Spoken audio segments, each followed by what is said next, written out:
Hello, everyone. Good morning and welcome to our today's webinar. My name is Kennedy, part of the RWK Africa team. I'm not the facilitator for today. Madam Regina will be here to take you through the webinar. She's running a bit late, so why don't we start with looking at our software. Briefly, I can tell you about our software. That is my Accurate Books.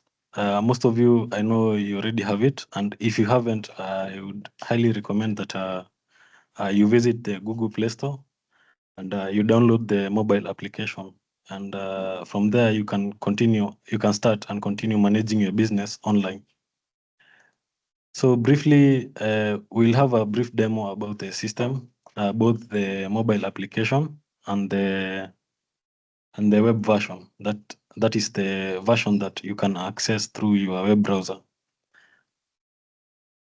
So my Accurate Books is a simple accounting solution for small and medium businesses for managing their finances. That is tracking their sales, managing inventory, process payments, generate reports, and also track expenses and also purchases. The software contains a POS, that is contains a POS, that is a point of sale system for businesses that do transactions either for goods or services. So as you can see on the screen, on the left side is the web version of the system, and on the right side is the application on Play Store. So if you haven't downloaded the app yet, I would recommend that you visit Google Play Store. Just search for My Accurate Books. My Accurate is one word, and just install, create an account, sign in, and upload your products or services that you want to sell, and start selling immediately. So recently we have done some updates to the system. That is, our goal is to make the accounting part of the business as simple as possible. In the past, for you to use an accounting system, you needed an accountant or the accounting education in order for you to understand the terminologies, where everything goes, either invoices or receipts, the reports. But our goal is to simplify the process as much as possible so that you can find that the business owner can be able to handle the accounting part of the business majorly on their own if they like it. But also if they like to hire an accountant, the job will be much easier on their side. So we'll start with the mobile application demo. Then we'll look into the web version. They are all on the same, but since they are from two different platforms, we'll have demo for both of them. So I will invite Pius. He's our lead app developer, and he will take us through the mobile application and the recent updates, and I'll show you how you can navigate the new updates from here. So thank you, and kindly stay put.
Hello everyone.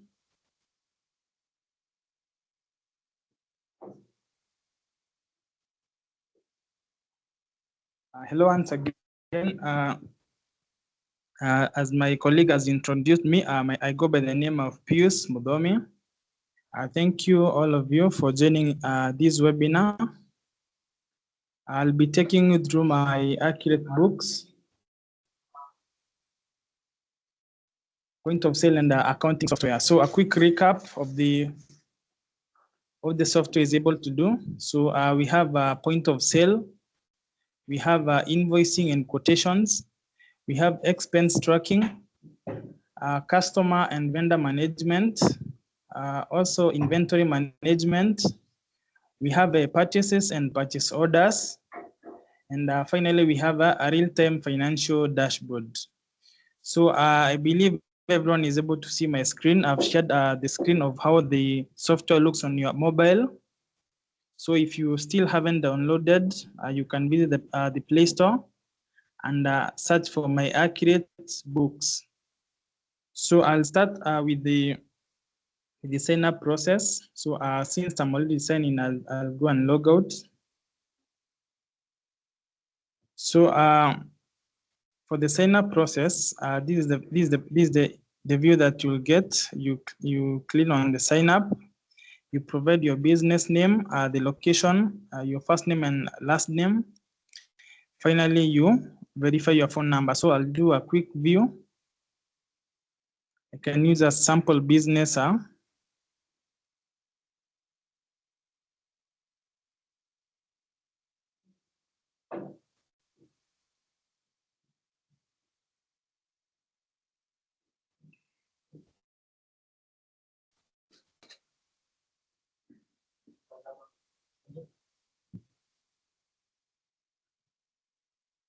Then I'll provide the sample phone number for verification purposes. I request the OTP. Then the OTP is shared. Then I'll verify the phone number.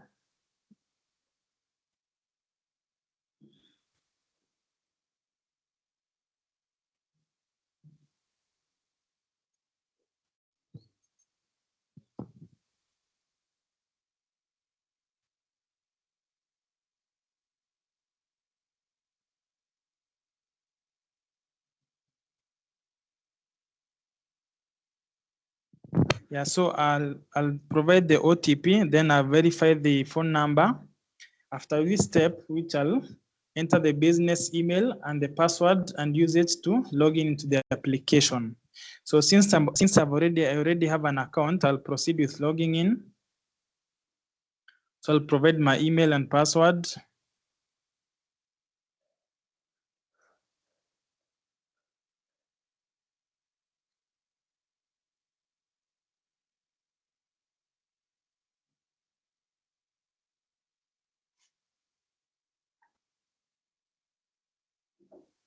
Then I'll sign in. So this is the first view that you get when you sign in. We have the dashboard. We have at the top, we have the profit and loss for your business. We have the sales performance, the total sales for the week, and the week total sales. Then we have the buy and the sell buttons. Then below we have the debtors. And when you swipe it, we have the creditors. For a quick navigation, at the top, we have a quick menu. So the quick menu at the top on the left side of the business name. When you click on it, you have this navigation drawer, which has all the menus and all the functionalities within the software. We have the first one is your business details. So tapping on my business details, this loads the business details for your registered business. We have the email, phone number, and below we have the payment accounts. Back to the menu again, we have the dashboard. So the dashboard is previously where we are, where we saw the quick financial dashboard for your business. Then the next thing, we have the items, followed by the quotations, followed by the sales. And the sales, it's an expandable menu. You can expand on it. You see we have sales, we have credit notes, we have receive payments, and we have a button that will take us to making a new sale. Below the sales, we have the purchases. So for the purchases, we have the purchase orders, we have the purchases or rather approved purchases, debit notes, suppliers, and pay purchases. Then below the purchases, we have the expenses, then the customers, then we have the reports. So under reports, we have the inventory, we have a profit and loss, we have a debtors report, creditors, and finally the sales report. Below the sales report, or rather the reports, then we have the employees. We have employees about us or about the application. And finally, we have help and support. So for any business, whether it is a business that deals with products or services, what you do to make a sale, you first have to register your services or rather your products. And also, depending whether you are selling to customers that are known to you or unknown to you, you can be able to add the customers, or you can be able to sell to a random customer whom we can define as a walk-in customer. So you can always start by either adding your customers or importing your customers, or you can either start by adding your products or services. But this process is also made simplified by where you can come and make your new sale automatically. So I'll go to sales and choose make a new sale. So making a new sale will create either an invoice or a receipt depending on the mode of payment that you are transacting with the customer. So I'll tap on make sale. So upon clicking the make sale, I'm presented with this view where I just close it for demo purposes. So at the top, we have to select a customer, then followed by add products or services. So tapping on the add customer, I'm presented with a view where I'll choose the customer that I've already added to my business. So I'll choose this example customer. Then I'm presented with this view of the items or the services that I have within my business, or those that I'm transacting. So I'll be able to choose whether it's a product or a service. So I can go with the product. Then I'll choose the rate at which I'm selling the product, or the rate I'm offering the service. Then I'll choose the quantity. So the quantity of the product, I'll say 3 items. Then I can provide a discount of maybe 100 shillings. Then description, we can say, you can call it HP laptop. Then I'll add. So when I add a product, I'm prompted with this view. You might have several products you want to add onto the same invoice or sale. So if I do wish to add another product or service to the sale, I can always choose add. Choosing add will take me back to this view where I'll select another product or service. I select service and the quantity of 1. But if I don't want to add another item, I'll just choose a continue. Or if rather I want to close the dialog, I can close it and change the customer. So upon clicking continue, you get a summary of the items that you've added onto your sale. So on this page, you can either choose to tap to edit on an item, or you can either click on the trash icon to remove an item. So I can tap on the item, and this will show me whether I can update the quantity or not. And I can update. So let's say update the quantity to 5. Then I can say update. Then I'll close the dialog. Then below we have the invoice. Select the type of payment. For the pay later is when you want to invoice the customer and they'll pay later. And then for the pay now is when you're receiving the cash payment or the mobile money payment, but the customer is paying at the moment. So when you choose pay later, you are prompted with select a payment account. So this is for tracking your sales, which payment the sale was made using, rather which method was made, the sale was made with. So I can choose a bank, or alternatively, I can add another payment account or method. I can either choose to add a pay bill or bank or till number or M-Pesa. So for M-Pesa, you can either choose either Pochi or Send Money. Then this payment account will be added to the invoice. So then the next step you select is the invoice date and the payment due. Then you can choose if the customer will leave a deposit of a certain amount, you can always choose to edit here on the deposit, maybe 200. Then you provide the payment terms. So it's either due on delivery or due on receipt. Such. So I can say due on receipt. Then finally, I click on the pay invoice the create invoice button. So this invoice is the invoice that will be paid later, or that you can receive in the payments depending on what you set up as the payment term. So I'll create the invoice. Sorry, I'm getting an issue. Let me check.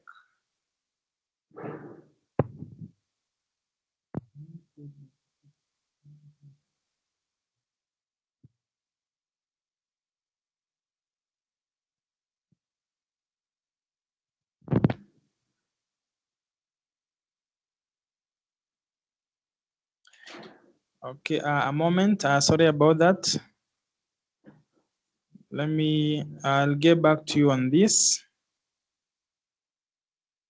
So then also for the pay now, meaning the customer is paying cash at hand, you just enter the payment account. Then if they paid by M-Pesa, you can always enter the reference code, or you can always enter the M-Pesa code or the check number, depending on the payment mode and the reference used. So we have a low stock quantity for the HP. So I'll get rid of the product because it's saying a low stock quantity, because you see we are tracking inventory for the product or the item. So the invoice has been created, as you can see, invoice number 40. So clicking on the invoice, you can see there, since we chose the pay now, the status is paid. So on this view, we have the total number of sales at the top, the products or the services, the count. Then you can always query for the different periods when the invoices were made. Then we can always filter by status. You can filter by paid or unpaid, or the partially paid invoices. Then you can see the details of the invoice. So we have the first card at the top, we have the customer. Then the second one, we have the delivery date and the due date. Then we have the summary of the amounts paid. So we have the invoiced amount and the paid amount. Then finally, we have the items or services within the invoice. So we see we invoiced a service, the repair service, at a total cost of 100,000 Kenyan shillings. So at the top, we have two icon buttons. The first one is share or send. You can always tap on it to share. This will prompt you to share via WhatsApp or whichever the email, the sharing methods available in your mobile application. Then we have the download. So the download the invoice, and you're able to see how the customer is able to see either the partially paid or the fully paid invoice. Then at the bottom we have a button where you can actually issue a credit note based on the invoice that you did. So clicking on it takes you back to the issuing of credit notes. So you can issue a credit note based on the reason. You can choose specific reasons, missing quantity, missing data, then submit the credit note in case the customer decided that they do not want or rather they want a refund on the service or on the product. So that's it for the invoices or the sales. Then for the invoices that were unpaid or the invoices that we make as debt to the customers, you always come to the receive payments, and here you get a list of the invoices that were unpaid. Then you'll be able to receive payment for the invoices. So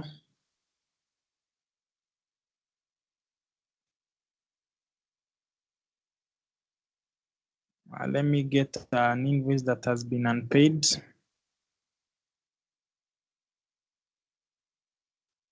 So we have several invoices which are unpaid. Can click on the invoice, and you see here we get the received payment. So for the received payment, I can choose either to pay the full amount or the partial amount. So I can say I want to pay an amount of like 500, then I'll submit.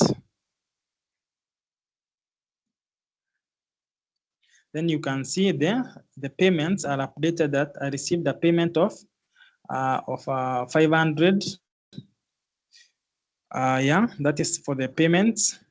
Then for the sales, if you have any questions, you can ask them directly on the chat, and we'll be able to answer them. So that's it for the sales. The next one, we have the quotations. So quotations it's also very simple. As you can see, we have the products, the services, the filters, and also the querying by date range. So you can always tap on the new to create a new quotation. The same process goes for selecting a customer, choosing the expiry date, the payment accounts, and finally the products or the services for the quotations. So yeah, so then the quotations, you can also still update them. While viewing the quotation, you can share, you can download, you can still edit.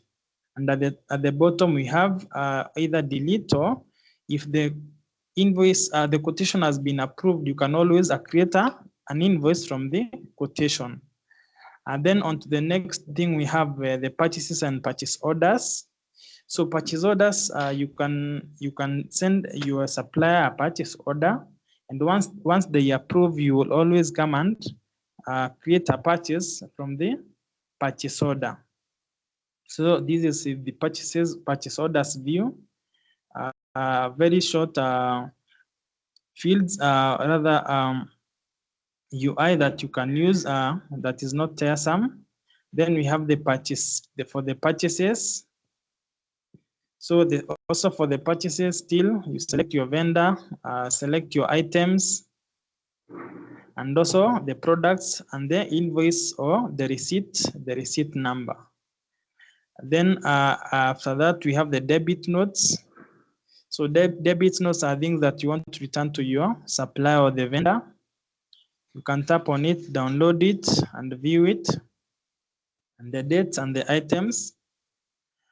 Then after that, we have the pay purchases. So pay purchases is where you record all the payments that you've made to your suppliers or your vendors.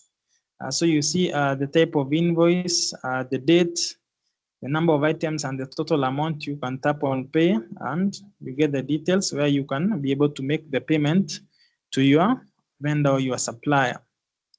Then finally, we have the expenses. So expenses is where you record your business expenses. Still a very minimalist view. You have the category, the amount, description, and status, and the date. and you're able to record your expenses. Then the next thing is the reports. Reports, we have the inventory, we have the profit and loss, we have the debtors for people that owe the business money, we have the creditors, the money that you owe to your suppliers, and finally we have the sales report. So for all these reports, you can be able to query on the dates, and you can still be able to download them as PDF or export them as Excel. Then finally, at the last items, we have employees. So employees, these are the people that have been added to your business that can manage. They can do this by having a specific roles. We have the roles for sales, we have roles for reports, we have roles based on each module that you want them to be able to access. So this is the view you get when you click on an employee. You can either be able to edit their details, you can activate or deactivate them, and still they'll be able to see the specific parts for the software. So that's it for the MyOcrate book software, the mobile version. It's available on the Play Store. I encourage you to go download the mobile application. It's very few MBs. Test it out and start using it to manage your businesses or maybe your expenses. For the modules that are most important in your business, I encourage you to go and check it out. And also for those who would want another different experience, it's still available on the web version. So while you're on my mobile app, you can still access on the web version via clicking the About application. Then you can use the second last option, use open or use the web version software, or you can access it still on your laptops or on your desktops. You can also follow us on our WhatsApp channel and get the latest updates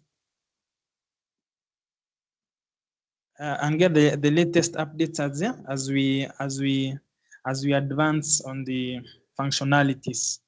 Thank you so much for the opportunity. Have yourself a great day. So thank you, Pius. I hope you followed the demonstration closely. Yes. So due to time constraints, we'd like to give the meeting back to Dr. Regina. Kindly, those who haven't downloaded the app, visit the Google Play Store on your mobile phones.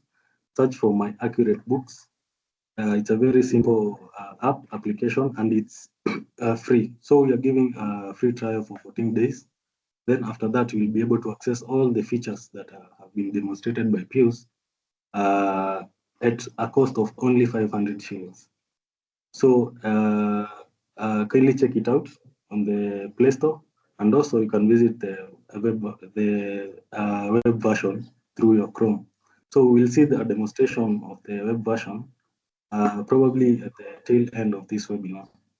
So I'd like to hand over the meeting to Dr. Regina, and thank you so much.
So good morning. Good morning, everybody. Apologize for the delay. I was caught up in a meeting, but I'm happy that the team was able to take over and talk to you about our software, my Accurate Book software. And it is a wonderful software, very user-friendly, and you can use it for your bookkeeping. So thank you the team for my Accurate, and God bless you. I hope you've been well. Someone is saying we don't have sound. No sound. Kindly check on your side. Can you hear me well? Presentation mode. Okay. If you can hear me well, you can tell me. I want to just know if you can hear me well, so that because of the time, I proceed to the training for the day. It's now okay. Thank you, Dixon.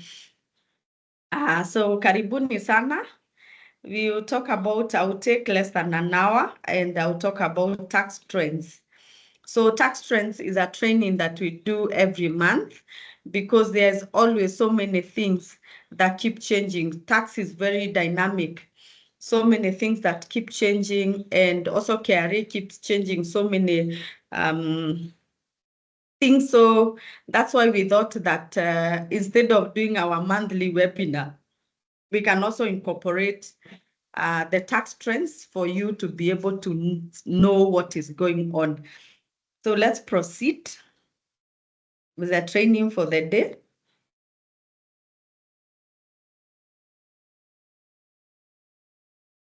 And I hope you can be able to see my screen. If you can be able to see my screen, you can share a yes, and we proceed. So I'll talk about eTIMS enhancement. I also talk about simplified pay filing system, VAT on commercial property, changes in fringe benefit tax, and emerging issues in tax. Quite something interesting. So KRA has embarked on a way to make their systems user-friendly. So if you've noticed that some of you said that the eTIMS system was very complex for you to be able to navigate, especially people who don't have the accounting background knowledge. They were finding it a challenge to even operate eTIMS. So they have done a lot of enhancement, and this has gone to eTIMS, to pay, to even how you're filing rent. I will also talk about that.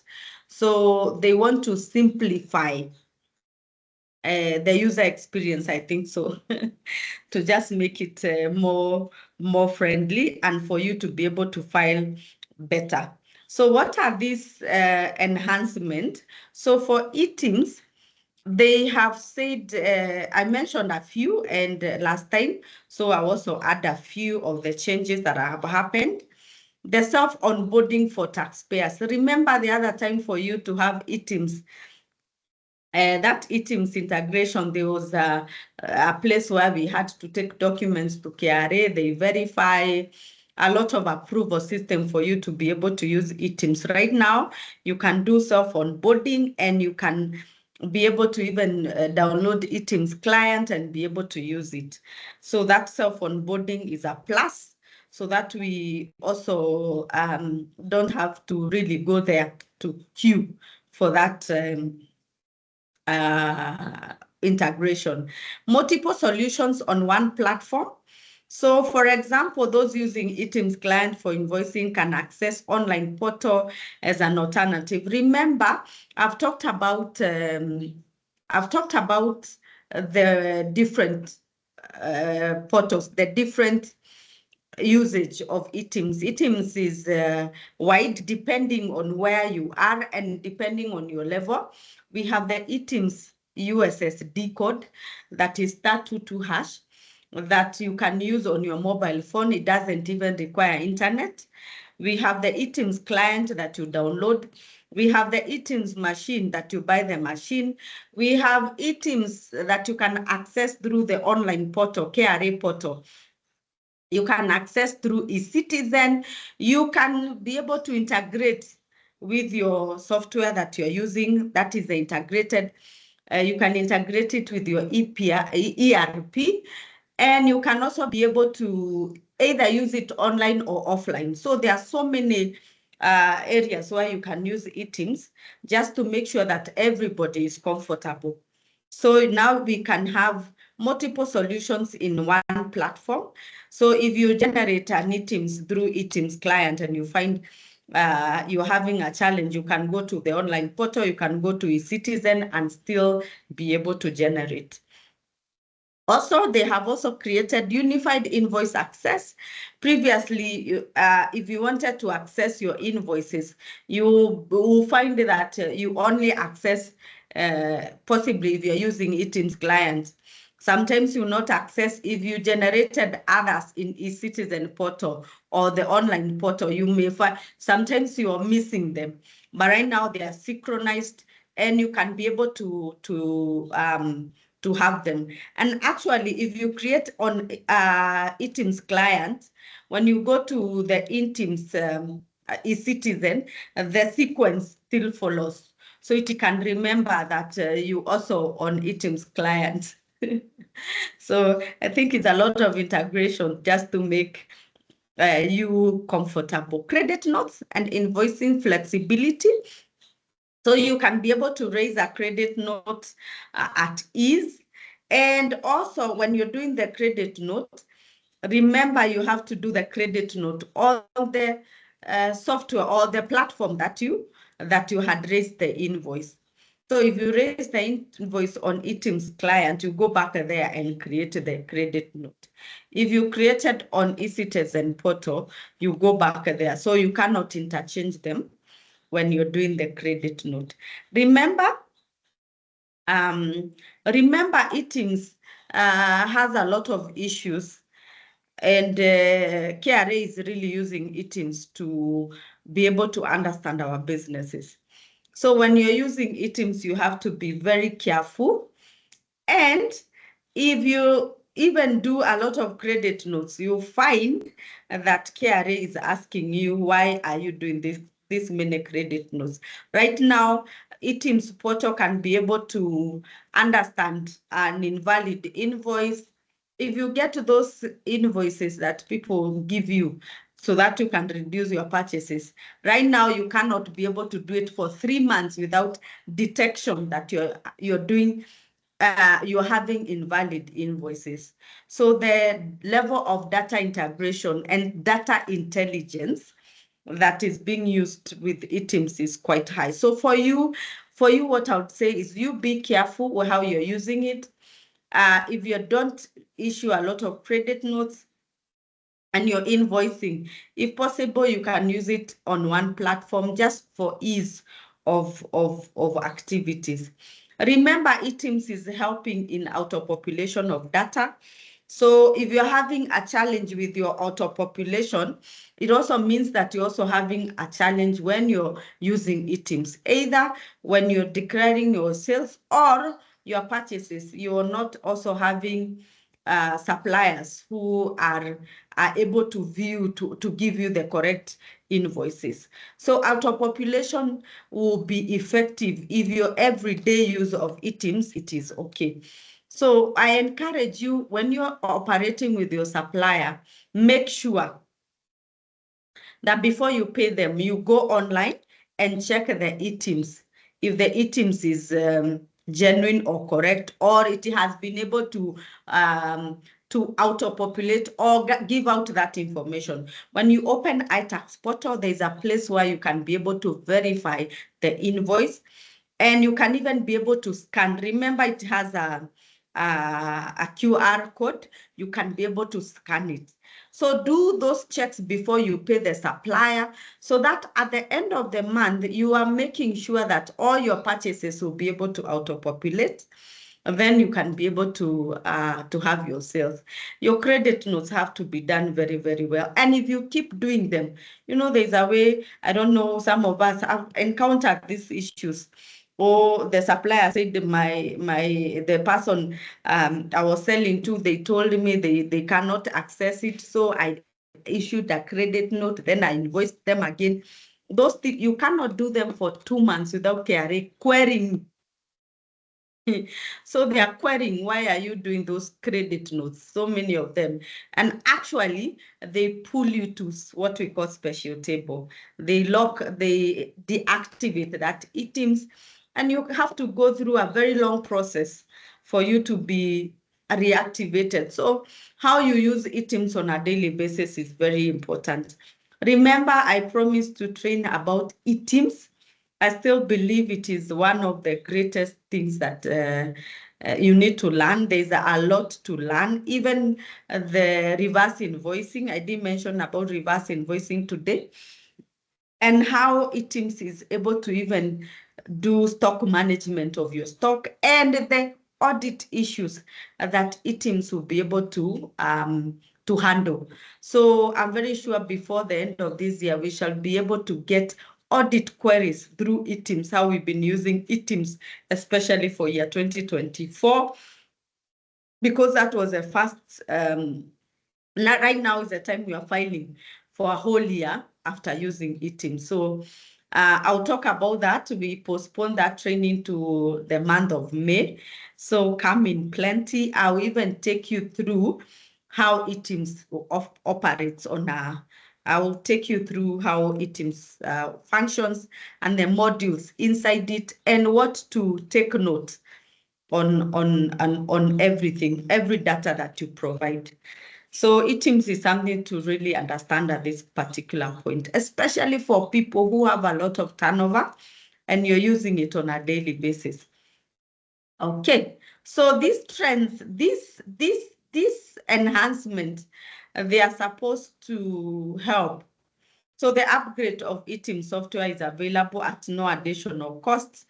The platform includes options such as mobile application for issuing, invoicing, and integration tools for businesses with existing billing systems. So they really want to really simplify it, that you can even use items on your phone. So that is the level to just make sure that you can be able to access items at every point.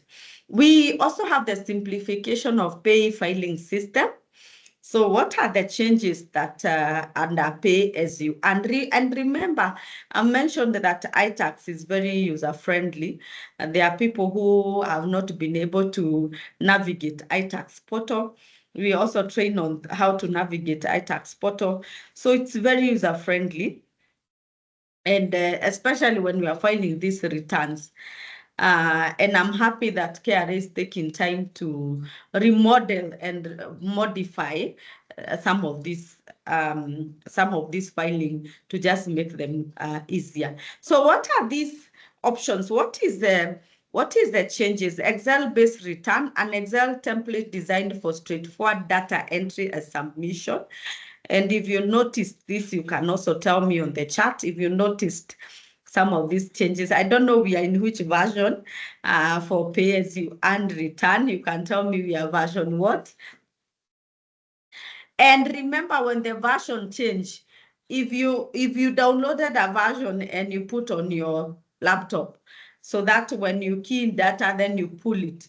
The moment the version changes, you cannot be able to pull it. You have to download the new version.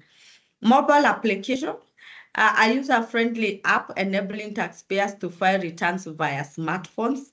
I've also said that all these things are going to our smartphones, so that you cannot say, I needed to access a laptop for me to be able to file that return. Web-based platform, an online portal accessing through browser for convenience filing. API integration. So if you're having a payroll software, you can now automatically integrate with the payee and be able to file your pay as you earn automatically. So automatic tax related processes. So you can integrate your payroll software with pay as you earn and make it seamless. So what is the implication for this? Reduce administrative burden, just making it easier for you, enhancing compliance rates. So the user-friendliness system, just able to help you be more compliant and support MSM, medium and small enterprises, especially people who don't have a lot of knowledge on how to do some of these things. The more they are simplified, the more they are able to handle them properly. So that is what I had. I will mention about rent as I proceed. So there's also a ruling about the VAT now applicable to the sale of commercial property. This has been an issue. Actually, we have handled tax issues before on this. And sometimes, depending on how you are able to litigate a case, sometimes you win, sometimes you lose. Remember, commercial properties are supposed to have VAT on a monthly rate. So if you're having a commercial property, the space, commercial property is where we have offices. Residential is where we live. So residential, remember residential, we do the monthly rental income tax, MRI, that we charge at 7.5% per month on gross rent, and also 1.5% on housing levy. Remember that, always remember that the two come together for residential property. For commercial property, they are charged VAT on a monthly basis, so 16%, and it is quite expensive if you don't have purchases. Remember, when you construct a building, you don't renovate or put things inside. So you find that some of these commercial properties, they pay a lot of VAT because of that. So the moment that property is being sold, remember it had VAT. Then it is applicable at the point of sale. So for instance, if you're selling a commercial property of 100 million, you have to put 100 million plus VAT. So I believe you're going to sell it at 116 and you're going to pay KRA that 16 million. VAT, this implication is going to increase the transaction cost. This has been there, but it has been a controversial issue. Now it becomes more clearer for people who want to settle or who want to sell commercial properties. So increased transaction costs. So when you're buying and selling, you have to consider that portion. And remember, for commercial property, besides VAT, we have CGT, capital gain tax, which is paid by the seller. So they pay, the seller pays on the proceeds that they are going to receive from that property. So this is proceeds, we mean profits. So they were going to look at the sale minus the costs that they had, or the buying price, that extra, that profit, going to charge 15%. Remember, CGT has been 5%, now it is at 15%, it's quite high. So we have CGT, which is paid by the seller, and we have stamp duty. Depending on the nature of the building, we have the 4%, we have 2%, depending on where the property is. Is it agricultural property? Is it commercial property? A lot of issues when it comes to stamp duty. So stamp duty is paid by the buyer. So those are costs. So beyond now those two, now we add VAT if it is a commercial property. So the whole engagement of selling becomes very expensive. So you have to take note of all those transaction costs. Market dynamics, compliance obligation, and now you have to factor the additional costs when you're doing it. Let's talk about fringe benefit. And as I talk about fringe benefit, the purpose of Section 12B in the Income Tax Act, the market rate is 9%. And also we have the deemed interest rate, 9%, for the applicable months, April, May, and June. Remember, this is always gazetted. So KRA will take time to handle a few months, 3, 4, 5 months, and then issue a directive. So this depends with the rate of the borrowing rate at the banks. So at the moment, I guess it's about 17%, 18, 19, depending on the bank, which has been regulated also.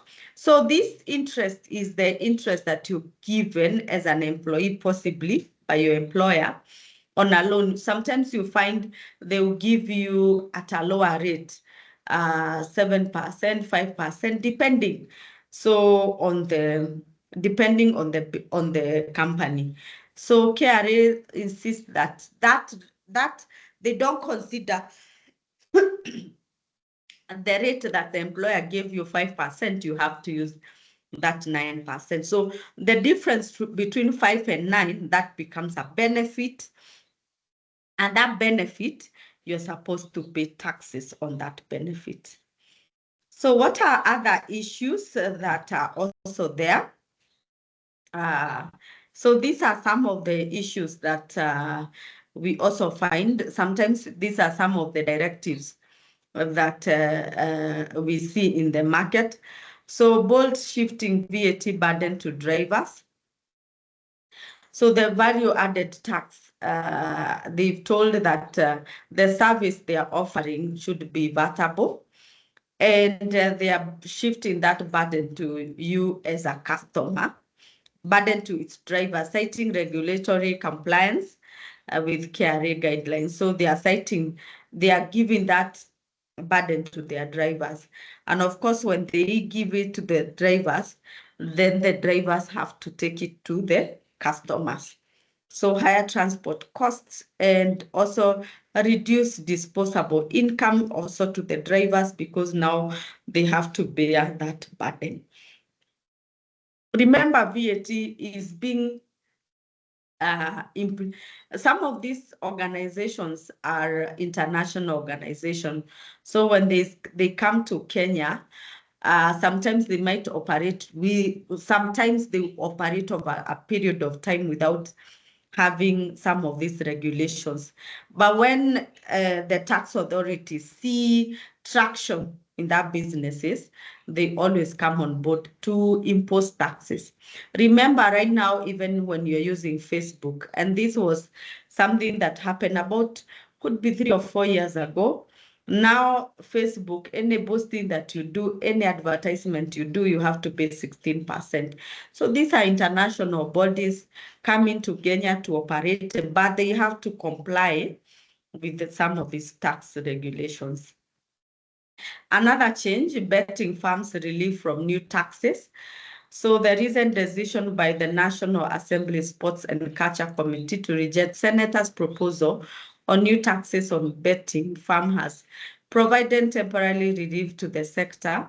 So they rejected the 15% each rate of betting and gaming tax, each at a rate of 15% on gross gaming revenue. So what happens to betting? Betting is treated as a sin tax. They use it they put a lot of high taxes, of course, to curb people from doing gaming, but also they also get a lot of money out of it. So first is to curb. Second is to also figure out what are the businesses that Kenyans are doing. So if they find that we are doing more of something, there's always some taxes to it, because everybody now has to be, now that is a shifting that is happening. And for sure, as a country, there's a lot of betting that is happening. And every year, there's always an additions to the taxes, whether excise especially excise when it comes to betting farms.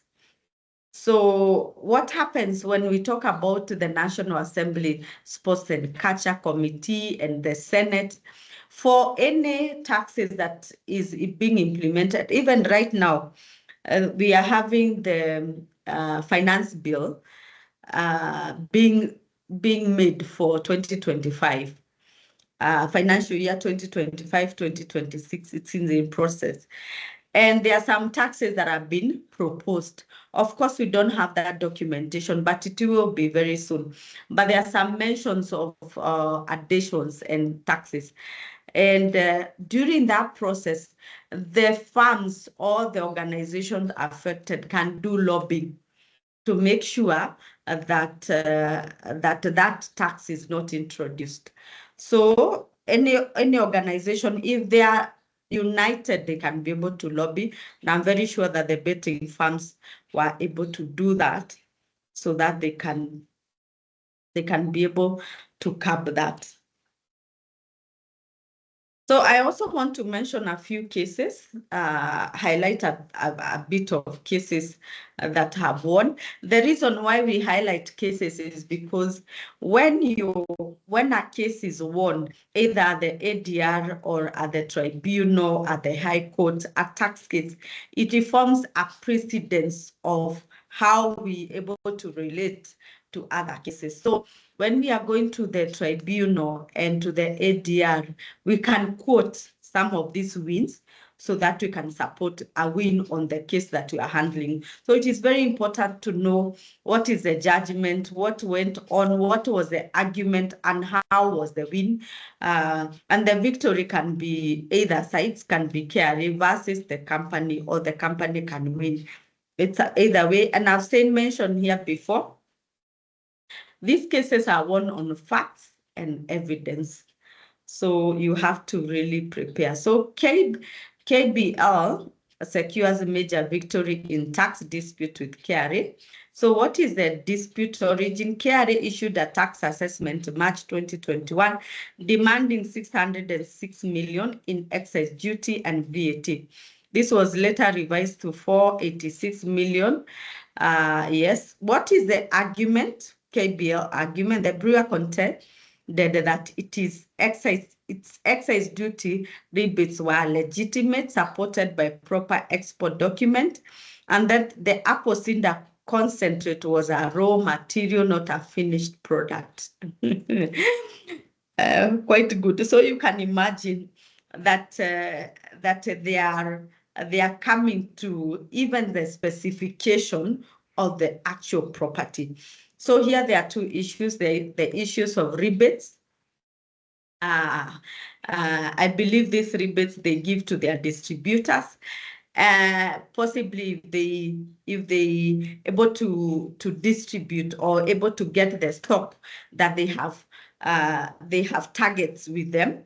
So if you meet your target, you're given some rebates. This will be discounts and such. And they say that those were legitimate, and also support the export documentation and the apple cider concentrate. Okay, so supported by proper export documents, and the apple cider concentrate was a raw materials, not a finished product. So if you look at, cases like Keroche, most of the places, when there's an excise issue, mostly they will go to the concentrate of what is being produced. So they'll go to the wines and the spirit, and sometimes even demanding that the coding was not supposed to be done that way. And there's a lot of issues when it comes to production of liquor and everything. Remember, and this is sometimes where I see some of these cases being won. When a company is doing manufacturing of beer and liquor, there's a lot of process that it is being used. First, the ethanol that they use, it is highly regulated. You have to buy at a specific depot, and it has to be, you have to pay for taxes at that particular point. and you have to say how many liters they were there. When the truck is leaving, it is given codes so that it cannot be diverted to another place. When you come to do production in your farm, remember you even have a KRA officer who comes there. There are flow meters that are put in the production area. So there's a lot of regulation that happens prior to production. So at the time where KRA comes back and say, oh, this was not supposed to happen, sometimes for me, I find it not okay, because you went through the process with this company. The process for even manufacturing, those people are there. So when you come now after selling 3-4 years, you say, no, this was not supposed to be happening. Then it also means that the officers who are during the process, they were also not right. And they also should be charged if there were errors. So these are, and this are some of the areas, if you want to do business in this area, you have to know that the KRA officers, you have to work with them every single day. So the KRA position was that KBL failed to provide adequate proof of export and maintain that the concentrate was a finished product that was subject to high excise taxes. The decision of the tribunal found that KBL had discharged its burden of proof and criticized KRA for disregarding provided documentation. So remember, for you to win, it is facts and evidence. So they were able to provide documentation, export documentation, and also proving that this apple cider concentrate, when we brought it back here, there's an additional process that happens so that we can get the product. So, and I believe it was a strong win, and you can see the amount of money that was involved. Remember, for you to be able to go to the objection, and I've talked about tax dispute here before, for you to be able to go to the objection to the tribunal, to the ADR, you have to be advised properly what wins at that particular point. So sometimes you may go through this long process, use a lot of money, and you don't win. So it also required you as a company to have a very strong tax person, and also be able to understand at particular level, when we go to objection, what is the target point? You can remember that at the objection, if you read the first, at the objection level, they were able to reduce it to 486 million. That's about almost 200 million. So there was a win at the objection. Then you proceed to the tribunal. So so it's a process that needs to be done quite well. So KRA targets SMEs with the new tax compliance measures. I don't know what is happening, but if you've been able to look at KRA, they have been, I don't know where this came, that most of the micro and small taxpayers are not paying taxes. So they want to widen the bracket, and I foresee that some of us who have never had KRA knock on our doors, they are going to knock on our doors now. So they have really said that they are going to focus on micro and small taxpayers.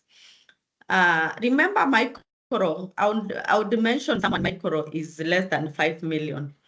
If you're doing something less than 5 million, I would consider that point. But remember, even if you're doing 1 million, at 1 million, you're supposed to be paying TOT. So we are yet to see this, and I'm very sure that by the time we hit around June going forward, there will be a lot of regulations and a lot of push to micro. And those now micro will start from that 1 million turnover to the 5 million, and then 5 million going forward. Sometimes I would find even at the station level, if you're doing a small business, even 5 million and below, you find KRA does not really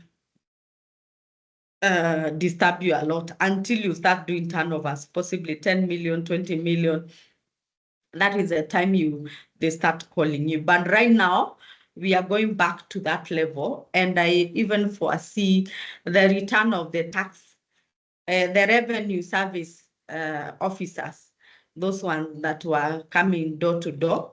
Because at what time will they be able to know you? Because you're off the system, you're actually doing a nil return, but you have your small mini market or your shop somewhere, and you're doing even 2 million. If you're doing 2 million, possibly someone doing 2 million, they're doing around 200,000 per month in sales, and 200,000 per month in sales. That person is doing around, I don't know how much, less than 10,000 per day. So most likely you find that person is off the system at all. You don't have e-teams, you're not doing filing. So for them to be able to know that you exist, not unless they come on the ground to be able to see you.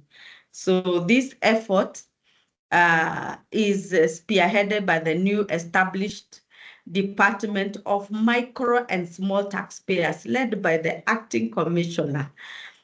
And it was launched in March 2025, last month. We have to see the steps they are going to make. So for you, if you're in that category, then you need to start keeping your books properly. So what do you need to do for you to be able to counter that obligation? Understand your tax obligations. So if you're at 1 million to 5 million, you're supposed to be doing TOT. If you have employee, you do payee. There's so many things that you also need to do. Maintain accurate records. For me, I would say that is the most probable part. First of all, maintain accurate records, because at that particular point, we don't maintain any records. So for you, because the moment they will come, they will tell you, give us your bank statement. And for bank statement, you will have, because you're going to request to the bank and you're using till number, pay bills, you're using all that, and they're going to the bank, you're going to give them a bank statement with 2 million. And they are going to tell you, now show us your records of expenses, and you don't have. So they will charge that 2 million, and they will charge the TOT, or they can even do corporation tax. So you even end up paying taxes for not keeping records. File and pay taxes on time. Leverage on tax incentives if you have those capital allowances. If you've done an industrial building, stay updated on tax laws, prepare for audit, and consult professionals. So if you get that knock on your door, make sure that you get a tax person. Okay. So KRA launches new tax facilitation hubs. I guess I mentioned this the other time. So inaugurated 3 trade facilities, Lodwar, Kakuma, to handle boost regional trade along the northern corridor. The new, they are going to ease the congestion at Malaba-Busia border. Remember, when you bring in something through the Eastern Africa or wherever, there are people who even import. They import from China, they drop in Uganda or Tanzania, then they come through the road. By the time you're entering the border to Kenya, you have to pay taxes, due taxes. You have to pay them. So just opening up so that you don't pile at Malaba or Busia. Okay, so this is what I wanted to mention. I was keep looking for it, but I've seen it here. KRA goes after landlords with new online system. I say there's a lot of system changes and a lot of integration. So this is quite new. It's actually new. We're also going to see how it's going to operate. They are calling it electronic rent income tax system. a digital platform designed to streamline tax compliance for landlords. Remember, KRA has always claimed that most of the landlords are not able to pay taxes, especially residential. They don't pay properly. So this is something that they want to correct and be able to do a lot of collection. So the system enables landlords to compute, file, and pay their taxes online. It's integrated with KRA ecosystem and can be accessed via or the e-citizen platform. So you can be able to look at that. I'm very sure we're going to learn more about it. So KRA is using geographic information system mapping to identify building and landlords in a bid to curb non-compliance among real estate owners. So if you're not being able to pay your property, this is the time. And the KRA is doing a lot of data integration, data intelligence for them to be able to collect taxes. So how landlords should respond: register to the system, update their tax information, regularly file and pay taxes, consider working with tax consultants or accountants to stay compliant. So keep here. I'm going to show you how it is operating. I guess this is an information that we got last week. And this especially system, these system changes are happening every single time. So we're going to also see how that happens. Let me mention another case also. KRA loses duty-free car import fight with disabled woman, legal and procedure implication.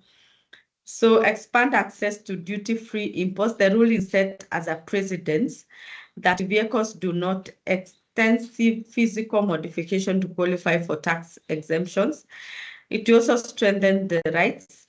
The judgment reinforced the right of people with disabilities under the Kenyan law, include ensuring inclusivity and mobility as outlined in the tax exemption policies. So when you're disabled, especially when you have the certification, remember I've talked about certification, exemption certificate. They're also very important at this point.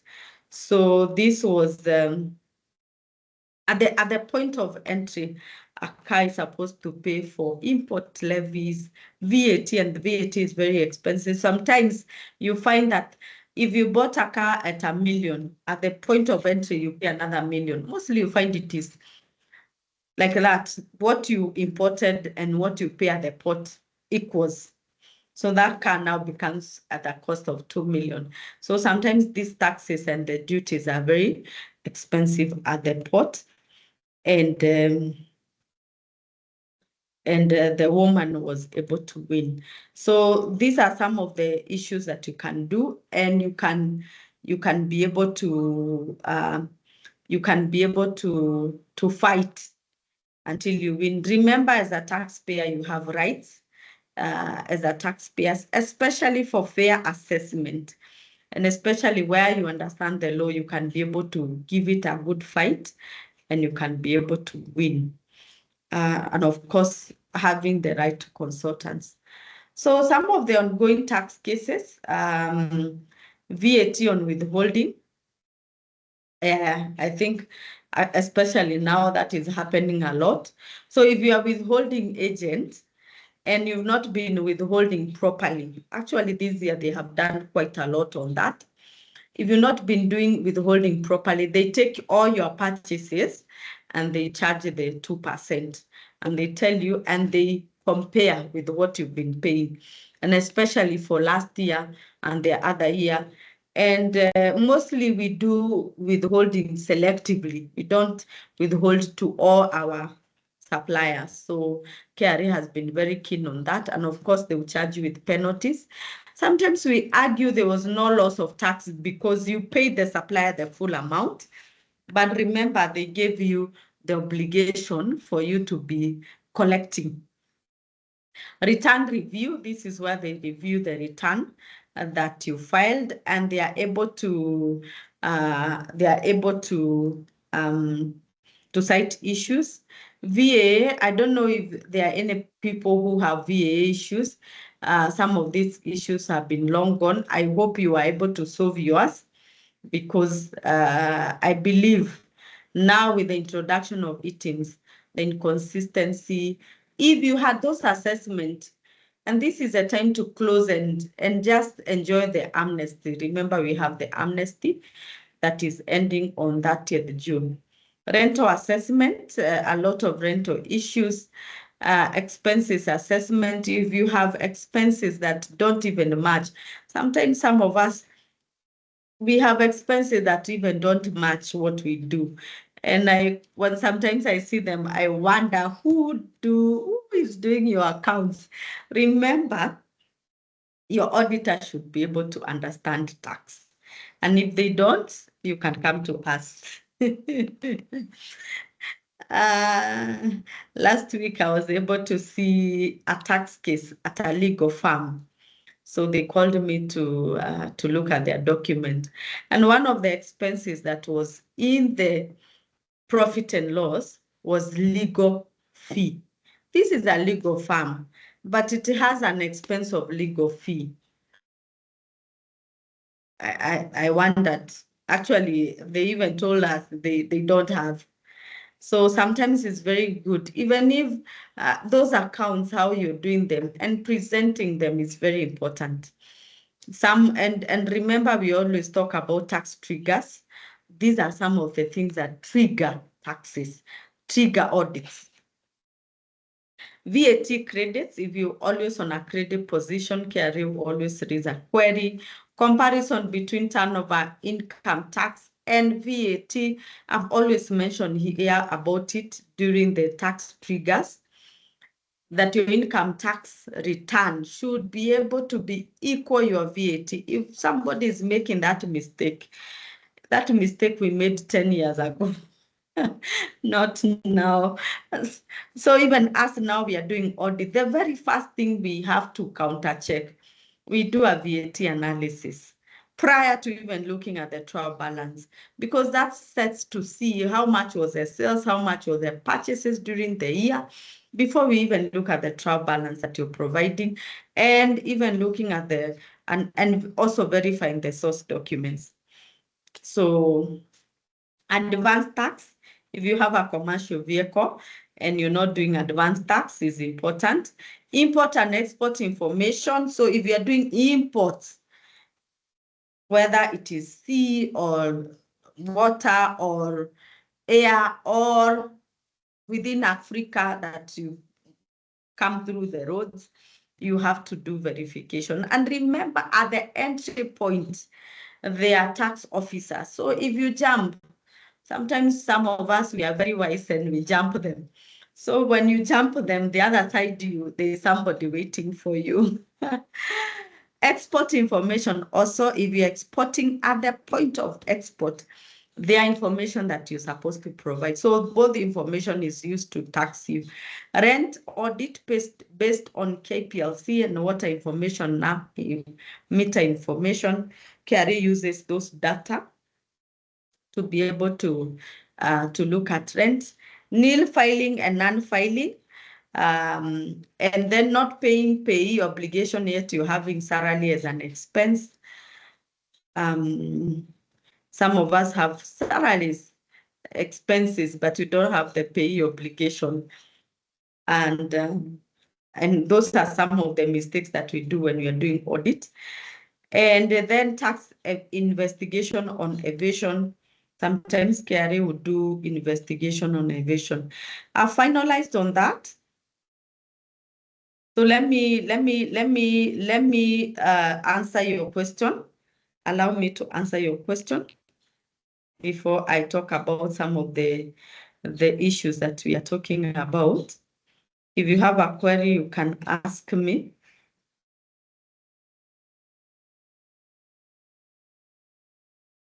Hi, my accountant left out the exempt sales in VAT return. Do I amend? Yes, you can amend, Joanne. You can amend. And remember, right now we have the auto population. I don't know, you are amending which one? I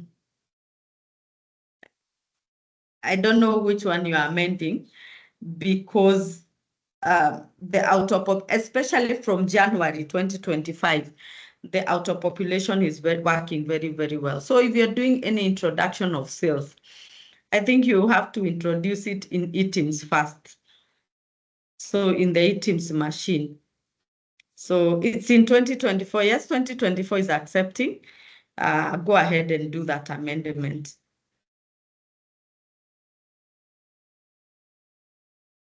KRA has started losing. I don't know. I guess we chose the cases that they are losing. Next month, I'll choose the cases where they're winning. But people have understood that you can fight until the end. So that is quite important for you to understand that you can also have an upper hand and fight. So that is very important. For people who want to do adjustment, since we have now the auto population of VAT, you have to be really careful. Be extremely careful that you don't make mistakes. Otherwise, I don't know at what level, not unless you bring those sales to the next year, to the next month, that is the point where you will be able to do those amendments. And eTIMS in eCitizen has been a problem in the last 2 months. I did notice that, but remember, eCitizen is a different platform. eCitizen has a lot of other things it does beyond having eTIMS. So you can go, the best platform is to be, if you don't have the eTIMS client, you don't have the machine, you can go the iTax portal. The KRA portal has eTIMS, which you can be able to use. That is the best one. Have lots of zero-rated purchases. How can I go about claiming a refund? Zero-rated purchases. Joseph Sang, I would love to talk to you. Are you doing exports? So depending on what the nature of the entire business. So you could be having zero-rated purchases, but you're selling locally. So I would love to know the nature of the business. If you're doing export, we can help you. We can guide you on filing and making sure that you also get that refund. What do people with employees earning 24,000 do most? Okay, so you can do two things, Mary. If you're having people who you are paying below 24,000, you can include them in your payroll. It will be zero. You not pay anything. It will be zero at the end of the day, but it's going to show KRA that you have other stuff. So you can either incorporate them in your payee, it will amount to zero, it will show you have salaries, or you can put them in your cash flow sheets, create another payroll with that number of people and file it somewhere, because KRA will always query about that. And remember, when we talk about payee and incorporating these people within the organization, we also mention that there are other taxes. We have the housing levy, we have NSSF, and we have SHA, and then we also have NITA. So when you're considering employees, there are other areas that you have to consider and make sure that you are compliant. Remember, people always ask, is NHIF or SHA or NSSF connected to KRA? They are not, they are different bodies. But mostly you find when you incorporate them, you have to incorporate every other person. So let me continue asking a question. Okay. Let me see your question. So if you need these notes that I have, you can do registration. Kindly, my co-host, you can do registration. There's a registration form shared. You register with the email, I'm going to share. How can one ensure a purchase invoice has been declared by the customs office via KRA so as to claim? In case where the invoice is not reflecting on the auto-population VAT. So for people who are doing import, I would love to hear, is ITIMS able to auto-populate? I would love to hear that, because some of these things you can be able to file them manually. I would love to hear someone who is doing that, and so that we can help Faith. Your update on commercial VAT does not.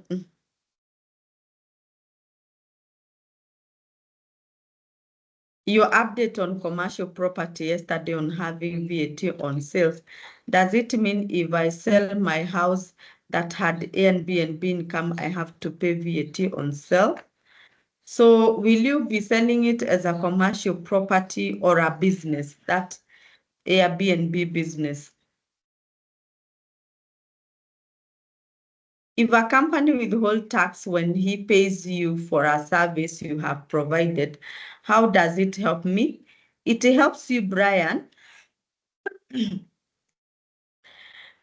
because that 5%, first of all, it shows that you did a business with that company. So you have to file a return at the end of the year. So you cannot do a new return any longer. You are paid. So when they withhold the 5%, you have to declare the 25%. Remember, it's 30%. Although if you are individual, you use the graduated scale. So you're going to use that 5%. At the end of the year, you say, this is my profit, but I also paid this tax. So it's going to reduce your tax obligation at the end of the year. But to note is that you cannot do a new return because already the system signaled that you are paid. There's a business that you did. Kindly share the YouTube link. Yes, you can go to YouTube, Dr. Regina Kengori, CPA-K. We are doing a record of this. You can go ahead and listen to it again. And of course, you can subscribe to it. And you can also learn other things beyond taxes on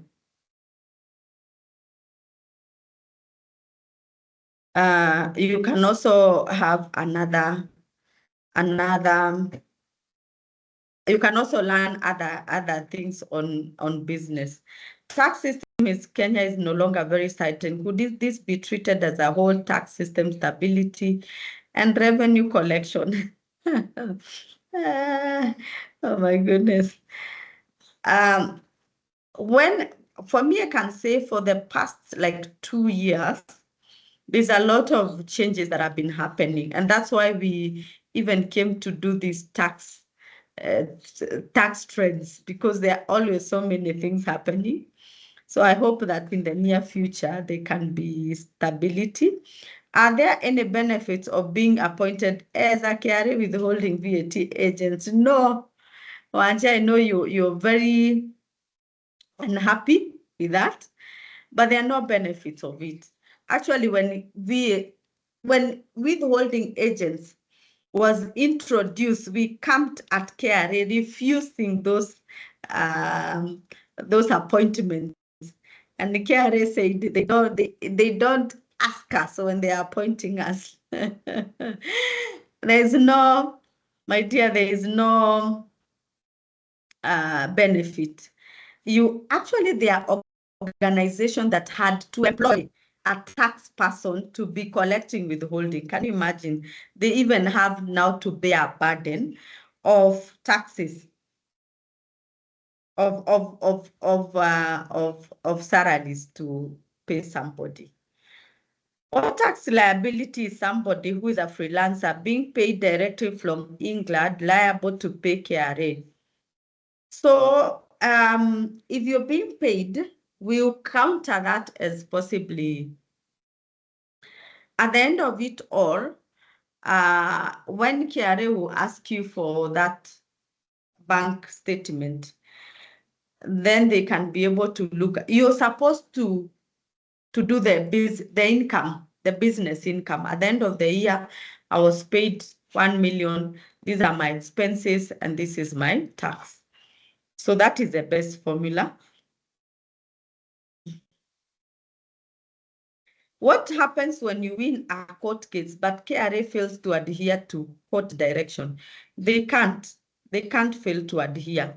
As long as you have documents, you go to KRA.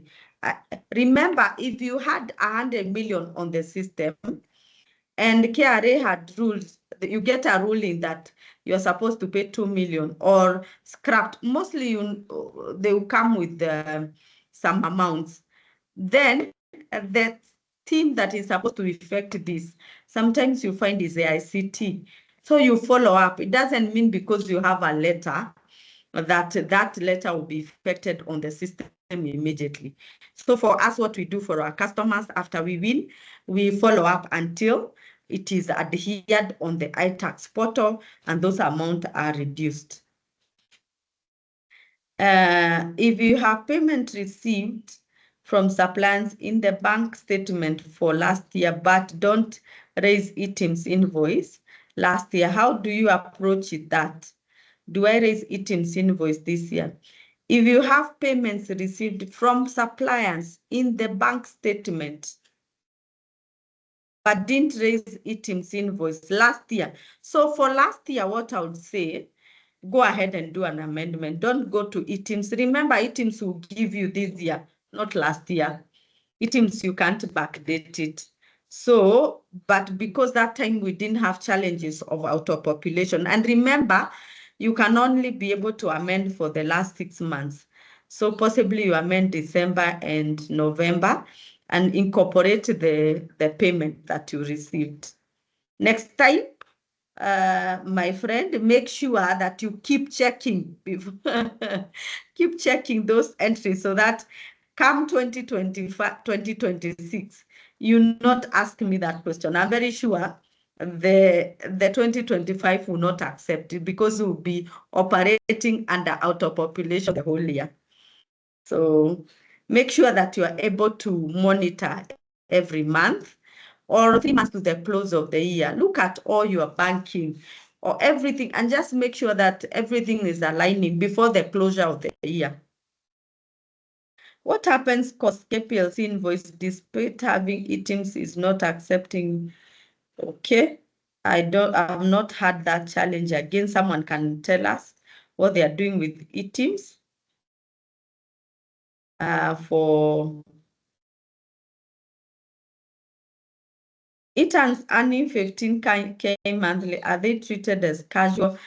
Any statutory obligation be paid from? Yeah. So it doesn't mean because you're not at 24, you're not supposed to pay all the other obligations. So the obligation for housing levy doesn't have a capping. So you do housing levy, SHA, and SSF, and the NITA. Do you offer bookkeeping classes for a group? Yes, Joanne, we do that. You can come on board. You can do an online. We can even come to an organization. We even do an organization who will organize that 10 of them or 5 or 2, and we can do a physical or an online. So yes, we can do that. You can also be able to join our class for bookkeeping. I'm going to mention it right now. Does eTeam support a walk-in client? Like I sold some firewood January and a client deposited in operation and I don't have a client KRA, so I can raise an invoice. So we have the USSD code, the *22# that you can be able to do on your phone, but you have to request your client to give you their PIN. Because you have to say the PIN of you have to have the PIN of the seller and the PIN of the buyer. So I don't know, Sylvia, what you are meaning when you say that. Can a limited company apply for exemption of CGT on sale of land, depending on who they are selling to? If they are selling that land to another company, that they have the same directors and same what they can request for exemptions, because it will be a transfer from one company with the same director to the other. So if you're doing that transfer, you can talk to us. I would guide you more efficiently on that, because it also raises a lot of issues.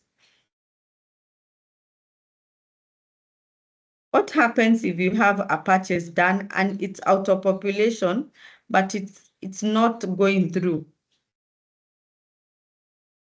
I mentioned, Helen, before you pay for a purchase or before you receive that document, why don't you do a check at that particular point?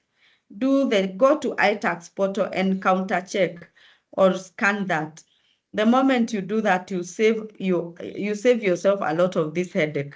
Because if it is not auto-populating, you have to go back to the supplier and tell them to do a credit note, then issue you another invoice. So it's a lot of work. So make sure that you're able to look at it all the time.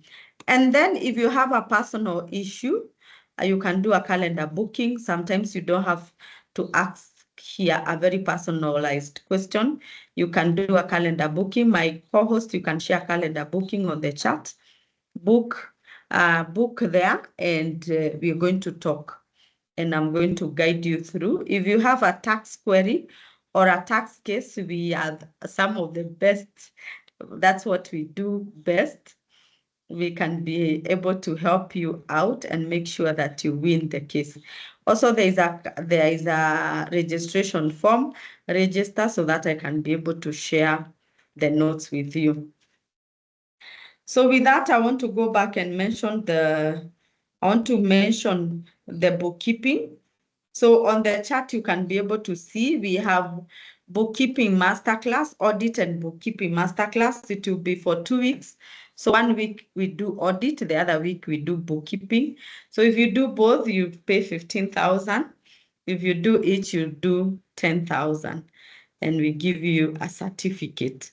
And we are one of the best trainers when it comes to some of these. So this is our calendar. We did a taxation masterclass in March. We have now the May one, that is the bookkeeping and audit. It is happening 12 to 25 May. July, we have the taxation masterclass.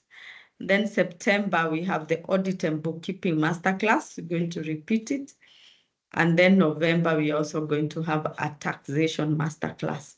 So that is the calendar for the year. You can, I'll share the notes with you so you can keep it. And this is the accurate books. I'm very sure that you are able to look at it prior to us having this. We are one of the best audit firms, and you can talk to us. Let me show you our numbers. Our number is there. So for your tax, audit, bookkeeping, advisory, and the softwares, you can be able to talk to us. You can be able to pick that number 0728 897 429. And you can even request to talk to me and I'll talk to you. And we can be able to help you out. This is the audit season. Remember, if you have balance of tax, what is balance of tax? You paid installment last year, 2023. Yeah, 2023, your company was on a profit position. Meaning, in 2024, you are supposed to make that profit plus 10%. So 110%. So if you paid 100,000, 2024, you are supposed to pay 110,000. You divide it by 4, you pay 4 installments. And then at this particular point, from January to April, you do your books and file. So if you now find that you're supposed to pay 130, remember you paid 110, now you pay 20,000 for balance of tax. That's what we mean by balance of tax. So the balance of tax we are supposed to do by 30th April. So if your company is making a profit for 2024. You are supposed to file your return by 30th April. So you can talk to us. We can fast track that, do you a very good audit with the tax expert in mind so that your books don't have issues. And then now for May and June is filing for companies that make losses. So that is, so if you file in May and some of us file in June 20th and you want to declare profit, you're going to get an assessment because of delay.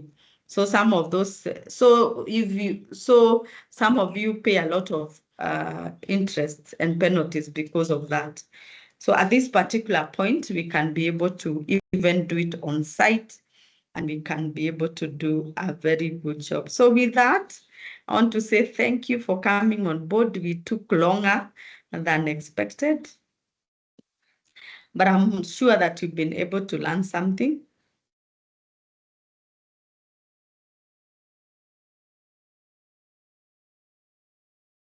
Let me answer just one more question, Rollins. If I raise an invoice now, and I have to declare the sale in the next filing, correct? Let's say if my customer delays the payment and pays me after 6 months, then at the time he withhold causes a withholding agent, how do I go about it? A very good question, Stephen.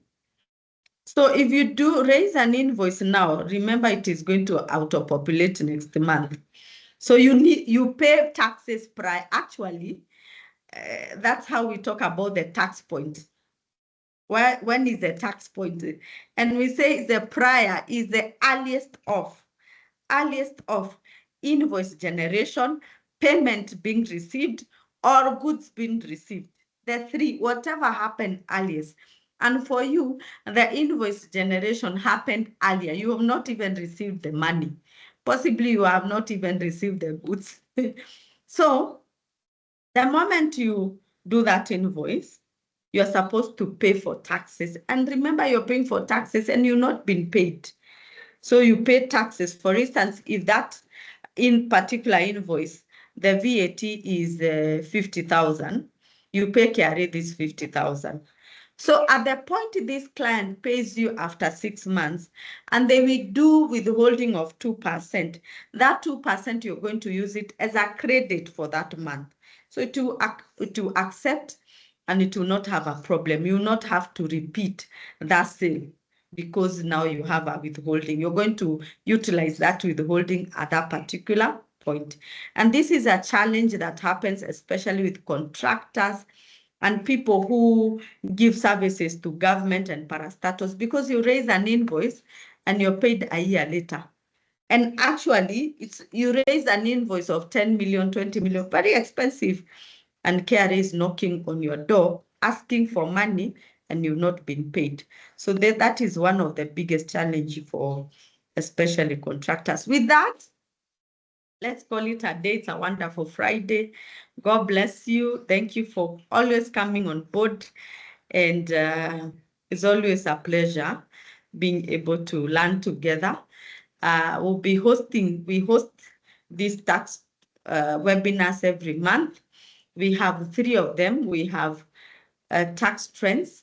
We have a sector-based. So next week we are doing a hospitality, taxation in the hospitality industry. And then we have training for the month. So we have 3. We also have the physical training, the CEO breakfast.